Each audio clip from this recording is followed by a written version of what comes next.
Hi students, இன்னைக்கு exercise 2.3ல fourth சம்லேருந்து பார்க்கலாங்களா. பாருங்கள், fourth some என்ன கொடுத்துருக்காங்க, solve 3x minus 2 concurrent to 0 mod 11 அப்படின்னு கொடுத்துருக்காங்க. ஆமாங்களா. ஸோ கான்கரண்ட்டுக்கு இந்த பக்கம் இருக்கிற நம்பர் என்ன பண்ணுவோம், நம்ம மைனஸ் ஆஃப் டேர்ம்ஸில் எழுதிட்டு mod 11 அப்படிங்கிறத சம் இன்டிஜர் சேர்த்து 11k அப்படின்னு சொல்லி நம்ம எழுதுவோம். ஆமாங்களா. ஸோ இப்போ அதே மாதிரி தான் நம்ம இப்போ பண்ண போகிறோம். அப்போ 0 இருக்குது, அப்போ அதை பண்ணோம் அப்படின்னா நம்மளுக்கு என்ன தான் கிடைக்கும், அதே 3x minus 2 is equal to 11k அப்படிங்கிறது மட்டும்தான் நம்மளுக்கு கிடைக்கும். ஆமாங்களா. ஸோ இப்போ இந்த இதுலேருந்து இதுக்கு அடுத்து 11 வந்து இஸ் டிவிசிபிள் பை 11 அப்படின்னு சொல்லி நம்ம கொண்டு வந்துடலாமா. இல்லை அப்படின்னா நீங்கள் இப்படி கொண்டு போங்க, 3x is equal to 11k plus 2 அப்படின்னு நம்ம கொண்டு வரலாம். அப்போ x is equal to 11k plus 2 divided by 3 அப்படின்னு நம்ம சொல்லலாம். ஆமாங்களா. இப்போ கேக்கு ஒவ்வொரு வேல்யூ அப்ளை பண்ணுங்களேன். இப்போ நான் கேக்கு 1ன்னு அப்ளை பண்ணேன் அப்படின்னா வந்து என்ன கிடைக்கும், 11 1s are 11, 11 plus 2 13, 13 வந்து எதால் டிவிசிபிள் ஆகாது, 3 டிவிசிபிள் ஆகாது. இப்போ கேக்கு 2ன்னு போட்டு பாருங்கள், 11 2s are 22, 22 plus 2 24. அப்போ கேக்கு நான் இப்போ 2ன்னு நான் அப்ளை பண்ணேன் அப்படின்னா அப்போ என்னோட வேல்யூ பாருங்கள், 11 into 2 plus 2 divided by 3. அப்போ 11 2s are 22 plus 2 24 divided by 3 என்ன கிடைக்கும், எனக்கு 8 அப்படின்னு வேல்யூ கிடைக்கும். எக்ஸோட வேல்யூ 8. இதே மாதிரி கேக்கு ஒவ்வொரு வேல்யூ நம்ம அப்ளை பண்ணிகிட்டே வரலாம். 3ன்னு போட்டோன்னா 33 plus 2 35, 35 3ஆல் டிவிசிபிள் ஆகாது. அப்போ 4ன்னு போட்டோன்னா 44 plus 2 46, 46 3ஆல் டிவிசிபிள் ஆகாது. 5ன்னு போட்டு பாருங்கள், 11 5s are 55, 55 plus 2 57, 57ங்கிறது கண்டிப்பாக எதாலும் நம்மளுக்கு டிவிசிபிள் ஆகும், நம்மளுக்கு 3ஆல் டிவிசிபிள் ஆகும். ஆமாங்களா. அப்போ அது போடுங்க, x is equal to 11 into 5 plus 2 divided by 3. அப்போ 55 plus 2 57 by 3ன்னு வருமாடாமா. ஸோ அப்போ 57 3ஆல் டிவிசிபிள் பண்ண என்ன கிடைக்கும், எத்தனை டைம் கிடைக்கும், 1 3s are 3, remaining 2, 9 3s are 27. ஆமாங்களா. அப்போ எக்ஸோட வேல்யூ என்ன கிடைக்குது, எனக்கு 19 கிடைக்குது. இதே மாதிரி நீங்கள் போடுங்க. அப்போ அதே மாதிரி இப்போ கேக்கு என்ன வேல்யூ போட்டால் நம்மளுக்கு இது டிவிசிபிள் ஆகும்னு நம்ம போட்டு கண்டுபிடிக்கணும். ஆமாங்களா. இப்போ நான் கேக்கு 8ன்னு நான் போடுறேன் சரிங்களா. அப்போ x is equal to 11 into 8 plus 2 divided by 3ன்னு போடுவேன். 11 2s are 88, 88 plus 2 என்ன கிடைக்கும் நம்மளுக்கு, 90 divided by 3.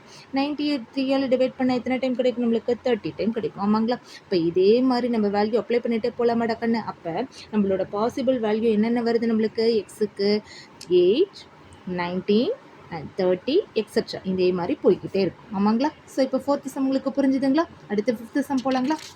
பாருங்கள், 5th சம் என்ன கொடுத்துருக்காங்க, what is the time 100 hours after 11 AM கேட்டிருக்காங்க. ஆமாங்களா. ஸோ இதை நான் 12 hours ஃபார்மேட்டில் நான் எடுத்துக்கிறேன். அப்போ 12 hours ஃபார்மேட்டில் 1 × 7 அப்படின்னு வரும். ஆமாங்களா. ஸோ அப்போ நான் வந்துட்டு இதை எதால் டிவிசிபிள் பண்ண போகிறேன் அப்படின்னா 12 அப்படிங்கிறதுனால டிவிசிபிள் பண்ண போகிறேன். ஓகேங்களா.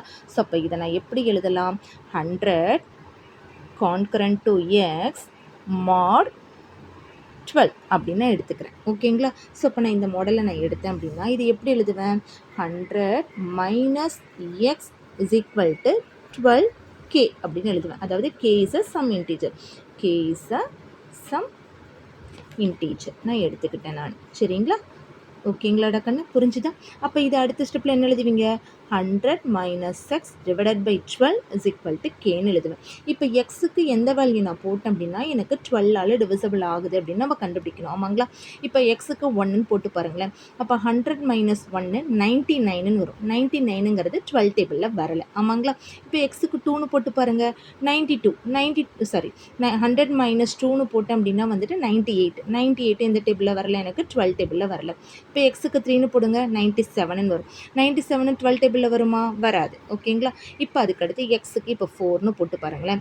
அப்போ 100 minus 4 divided by 12 அப்படின்னு நான் போட்டேன் அப்படின்னா 100 minus 4 நான் போட்டேன் அப்படின்னா என்ன கிடைக்கும், எனக்கு 96 divided by 12ன்னு எனக்கு கிடைக்கும். அப்போ என்னோட வேல்யூ வந்துட்டு 4ன்னு போடுறப்ப எனக்கு டிவிசிபிள் ஆகுது. ஆமாங்களா.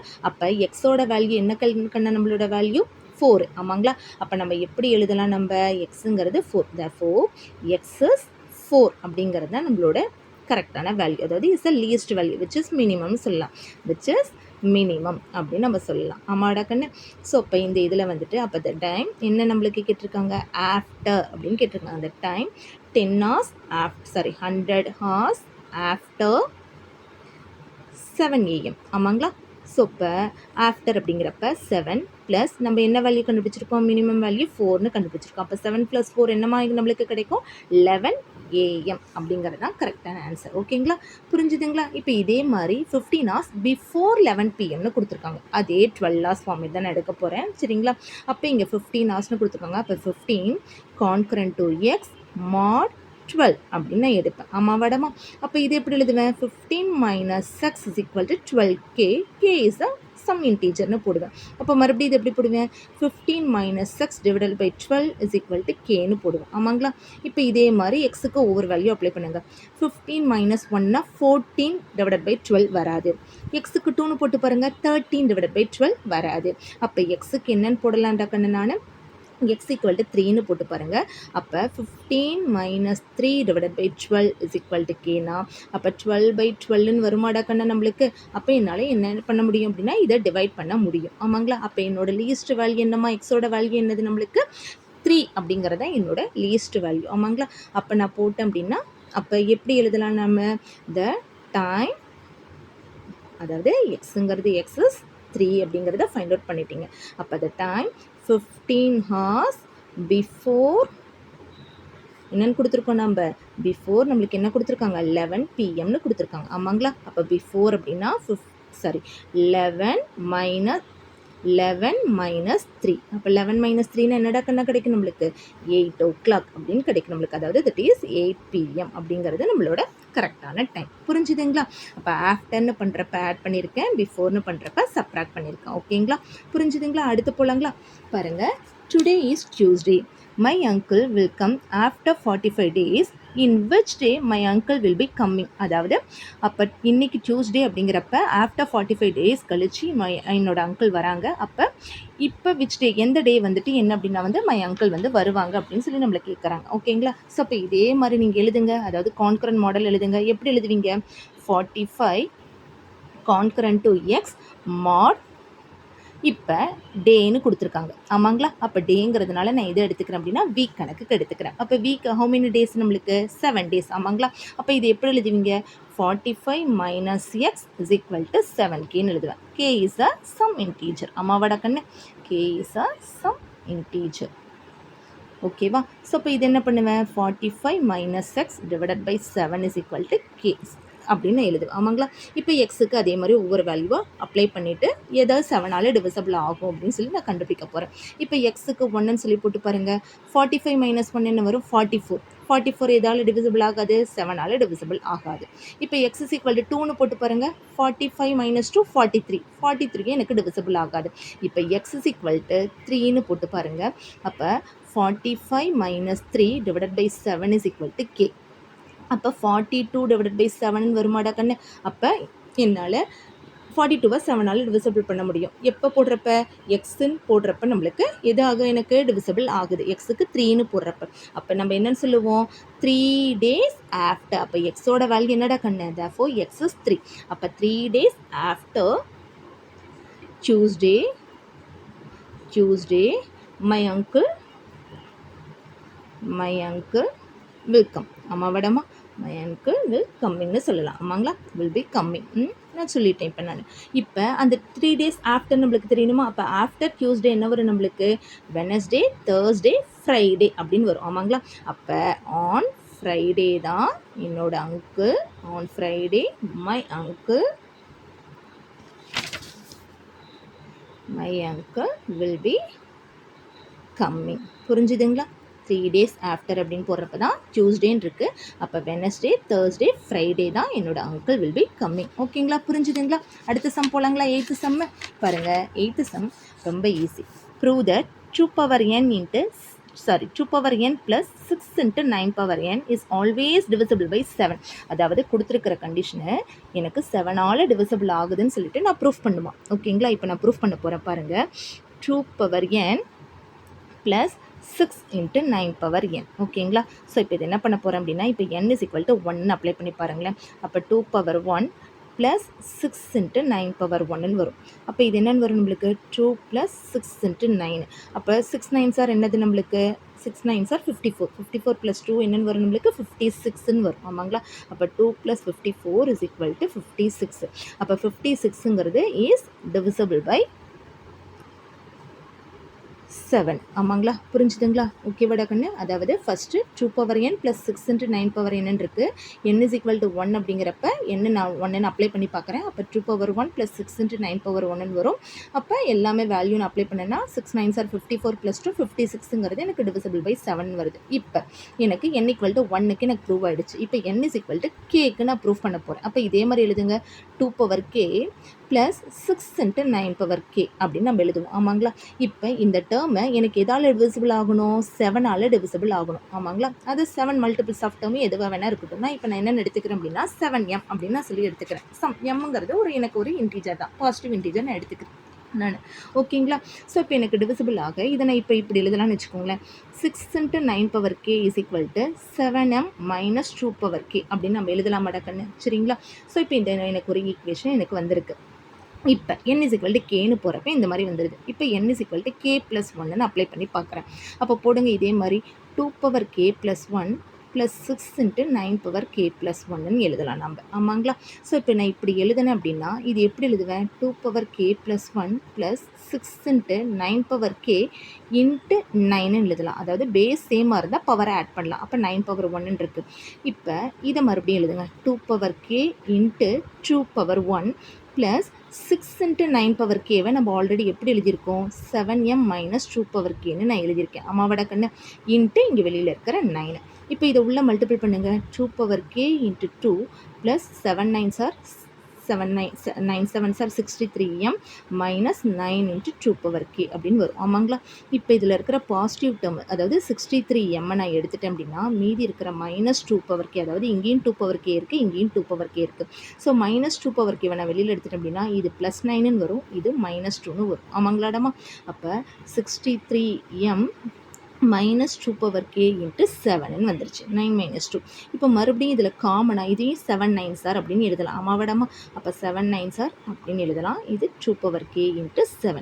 மறுபடியும் இதில் எதை காமனாக எடுக்கலாம்? 7 நான் காமனாக வெளியில் எடுத்தேன் அப்படின்னா எனக்கு ரிமைனிங் என்ன இருக்கும்? எனக்கு 9m - 2 பவர் k அப்படின்னு வரும். ஆமாங்களா? அதாவது 7 மல்டிபிள்ஸ் ஆஃப் டேர்ம். அப்போ n = k + 1ன்னு சொல்லி போடுறப்ப எனக்கு என்ன ஆகுது? எனக்கு 7 மல்டிபிள்ஸ், அதாவது 7ஆல் டிவிசிபிள் ஆகிற மாதிரி தான் வருது. ஆமாங்களா? அப்போ இந்த கொடுத்துருக்கிற வேல்யூ என்னது? 2 பவர் n + 6 × 9 பவர் nங்கிறது கண்டிப்பாக இஸ் divisible by 7ஆக தான் வரும். ஆமாங்களாடாமா? Is divisible by 7 for any positive integer n. புரிஞ்சுதுங்களா? இப்போ எப்படி போட்டுன்னு புரிஞ்சுதுங்களா? ஃபஸ்ட்டு அந்த கொடுத்துருக்கிற கண்டிஷன் வந்துட்டு நம்மளுக்கு என்னது? எனக்கு டிவிசிபிள் ஆகுமான்னு சொல்லி கேட்டிருக்காங்க ஃபார் எனி பாசிட்டிவ் இன்டீஜருக்கு. ஸோ அப்போ n = 1 k + 1 அப்படின்னு சொல்லி போட்டு நான் ப்ரூஃப் பண்ணி காமிக்கிறேன். ஓகேங்களா? இப்போ அதுக்கடுத்து 9th சம் போகலாமாடா கண்ணா? 9th சம் என்ன கொடுத்துருக்காங்க பாருங்கள். Find the remainder when 2 power 81 is divided by 17 அப்படின்னு கொடுத்துருக்காங்க. ஆமாங்களா? அப்போ இதே மாதிரி இது எழுதுங்க. 2 பவர் 81 கான்கரண்ட் டு என்ன வேல்யூன்னு எனக்கு தெரியாது, x mod 17 அப்படின்னு எடுத்துக்கிறேன். ஓகேங்களா? இப்போ 2 பவர் 81 நான் எப்படி பிரிக்கிறேன் அப்படின்னா 2 பவர் 40 × 2 பவர் 40 × 2ன்னு நான் பிரிக்கிறேன். பேஸ் சேமாக இருந்தால் பவர் என்ன பண்ணலாம்? ஆட் பண்ணலாம். ஆமாங்களா? அப்போ 40 + 40 80, 80 + 1 81ன்னு வரும். ஆமாங்களா? கான்கரண்ட் டு x mod 17 அப்படின்னு எழுதலாம். கரெக்டாக? இப்போ இந்த 2 பவர் 40 நான் எப்படி எழுதலாம்? 2 பவர் 4 × 10ன்னு எழுதலாமா?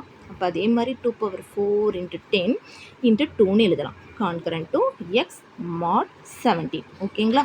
ஸோ இப்போ அதே மாதிரி அதுக்கு அடுத்து கொண்டு போங்க. நீங்கள் 2 பவர் 4 என்ன எழுதலாம்? 16ன்னு எழுதலாம். ஆமாங்களா? 2 பவர் 4 16 பவர் 10 அடுத்த ஸ்டெப்பில் போய்க்கலாம். 16 power 10 × 2 concurrent to x mod 17 அப்படின்னு வரும். ஆமாங்களா? ஸோ இப்போ இதை மறுபடியும் நான் என்ன பண்ணுறேன் அப்படின்னா 16 பவர் 2 பவர் 5ன்னு நான் எழுதிக்கிறேன். அதாவது 10 2 × 5ன்னு நான் பிரிச்சுக்கிறேன். அதே மாதிரி இதையும் போடுங்க. 16 power 2 power 5 × 2 concurrent to x mod 17 அப்படின்னு வரும். ஆமாங்களா? இப்போ நான் 16 பவர் 2னா என்னடா கண்ணா வரும் நம்மளுக்கு? கான்கரண்ட் டு 256 அப்படின்னு சொல்லிட்டு நம்மளுக்கு அர்த்தம். ஆமாவா? Concurrent to 256 mod 17. ஸோ இப்போ இதை நான் சப்ராக்ட் பண்ண அப்படின்னா இந்த இடத்துல எனக்கு எந்த வேல்யூ வந்தது அப்படின்னா 17 டிவிசிபிள் ஆகும். 256ஓட 1 சப்ராக்ட் பண்ணுங்கள், 255ன்னு வரும். ஆமாங்களா? அப்போ 1 255 சப்ராக்ட் அதாவது வந்தது அப்படின்னா 17 எனக்கு என்ன ஆகும், எனக்கு டிவிசிபிள் ஆகும். ஆமாங்களா? அப்போ இந்த ஃபுல் வேல்யூக்கு என்ன ஆன்சர் கண்டுபிடிச்சிருக்கேன், 1 அப்படின்னு கண்டுபிடிச்சிருக்கேன். அப்போ அதாவது பாருங்கள் 1 mod 17ன்னு அர்த்தம். ஆமாங்களா? இப்போ 1 நான் போட்டேன்னா 255ன்னு வரும். 255ங்கிறது எனக்கு 17 எனக்கு என்ன ஆகும், எனக்கு டிவிசிபிள் ஆகும். அதாவது 255ங்கிறது is divisible by 17. Okay madam. So இப்போ இந்த டேர்முக்கு என்ன கிடைச்சிருக்கு, எனக்கு 1 பவர் 5. எனக்கு 1 பவர் எனித்திங்னால என்ன தான் கிடைக்கும், எனக்கு 1 தான் கிடைக்கும். அப்போ 1 இன்ட்டு இதுக்கு என்ன தான் வரும் நம்மளுக்கு, 1 இன்ட்டு 2 கான்கரண்ட் டு என்ன கிடைக்கணும் நம்மளுக்கு, இன்ட்டு mod 17 அப்படின்னு வந்ததுன்னா அப்போ எக்ஸோட வேல்யூ அப்போ 1 இன்ட்டு 1 இன்ட்டு 1 mod 17 அப்படின்னா போடுங்க mod 17 அப்படின்னு நான் சொல்லி போட்டேன் அப்படின்னா இந்த வேல்யூட கண்ணவர் இது ஃபுல்லாகவே இந்த சைடு என்ன வந்திருக்கு நம்மளுக்கு 2 பவர் 81 அப்படிங்கிறது. அப்போ 1 இன்ட்டு 1 இன்ட்டு 2 அப்படின்னா என்னென்னு கிடைக்குமா நம்மளுக்கு 2 தான் கிடைக்கும். அப்போ 2 பவர் 81 கான்கரண்ட் டு 2 mod 17. புரிஞ்சுதுங்களா? அப்போ எக்ஸோட வேல்யூ என்னடா கண்ணு நம்மளுக்கு வந்திருக்கு 2 அப்படிங்கிறது தான் நம்மளோட கரெக்டான வேல்யூ. புரிஞ்சுதுங்களா? அடுத்த சம் போலாங்களா நம்ம 10th சம் பாருங்க. 10th sum the duration of flight travel from Chennai to London through British Airlines is approximately 11 hours னு கொடுத்துட்டாங்க. சரிங்களா? The airplane begins its journey on Sunday at 23:30 hours. If the time at Chennai is 4.5 hours ahead to that of London's time, then find the time at London. When will the flight lands at London airport, அதாவது சென்னையிலேருந்து London ஏர்போர்ட்டுக்கான time என்ன அப்படின்னு நம்ம எந்த time வந்து reach ஆகும் அப்படின்னு சொல்லி கேட்டிருக்காங்க. ஓகேங்களா? ஸோ இப்போ நம்மளுக்கு கொடுத்துருக்கிறது the duration of flight travel எங்கேருந்து, லண்டனில் இருந்து Chennai to London, Chennai to London என்னடாக்குன்னா கொடுத்துருக்காங்க இஸ் 11 hours அப்படின்னு கொடுத்துருக்காங்க. ஆமாங்களா? ஸோ இப்போ ஸ்டார்டிங் டைம் நம்மளுக்கு என்ன கொடுத்துருக்காங்க, நம்மளுக்கு 23:30 கொடுத்துருக்காங்க. அந்த 23:30 நம்ம என்னென்னு எழுதலாம், 11:30 எழுதலாமாடாக்கண்ணே. அப்போ 11:30 PM நம்ம சொல்லலாம். ஆமாங்களா? 23:30ங்கிறது நம்மளுக்கு என்ன வரும், நம்மளுக்கு 11:30 PM வரும். அப்போ ட்ராவலிங் டைமு ஏற்கனவே நம்மளுக்கு என்னது, நம்மளுக்கு 11 hours ப்ளஸ் இந்த 11:30 நான் ஆட் பண்ணேன் அப்படின்னா நம்மளுக்கு என்ன கிடைக்கும், 22:30 அப்படின்னு எனக்கு கிடைக்கும். ஆமாவா? அந்த 22:30ங்கிறது எனக்கு கரெக்டான டைம் என்ன வரும் நம்ம சொல்லுவோம், 10:30 நம்ம சொல்லுவேன். ஆமாங்களா கண்ணு? ஸோ இதில் வந்துட்டு எனக்கு சென்னையிலேருந்து என்னென்னு கொடுத்துருக்காங்க, 4.5 hours அப்படின்னு சொல்லி கொடுத்துருக்காங்க.